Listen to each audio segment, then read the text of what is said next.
Joining us now is Paul Graham. He's the founder of Y Combinator and has funded more than 200 companies over the past 5 years. Thanks for joining us, Paul. Thanks for having me. So you just got off the stage with Mike Arrington and Ron Conway. What an experience. It's always an experience. You know, you kind of looked back at the history of Y Combinator a little bit and looked at some of the current trends. You know, so you've been in this game for about 5 years or so. What has changed in terms of what you're looking for in an entrepreneur or the ideas that they present to Y Combinator? Well, one thing that's changed is that we look more at the entrepreneur than the idea, right? We've learned that what you're funding, at the stage we're funding people, like the beginning, the founder is more important than the idea, a lot more important. So on our application form, you know, we used to have all these questions about the idea.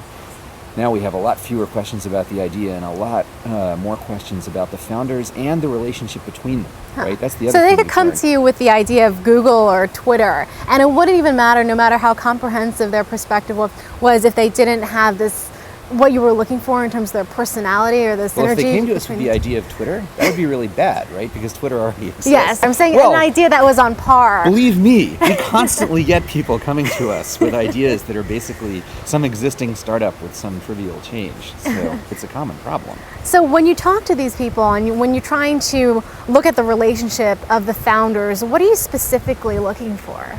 People who've been friends for a while.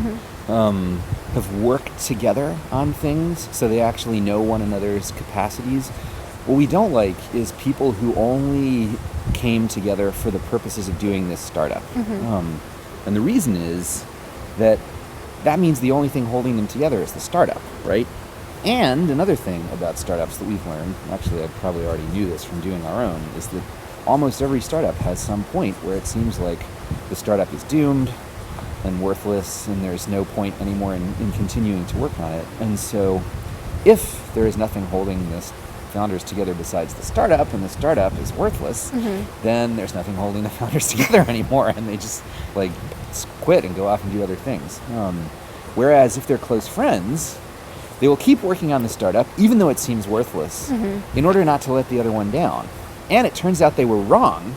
It wasn't worthless, even though it seemed it was doomed, and that every startup has a point where it seems like it's doomed. And so, oddly enough, mistakenly continuing to work out of misplaced loyalty to your pal is a good thing. Yeah. Right? Because eventually things get better. A lot of investors say that they don't want a company that's run by committee, right? So you want roughly 2 or 3 people, and that's something that you and Ron discussed about. But are you looking for a special kind of dynamic within that partnership, like someone who's more of the leader? How should that play out? Well, I'll tell you, that's another thing that we've learned.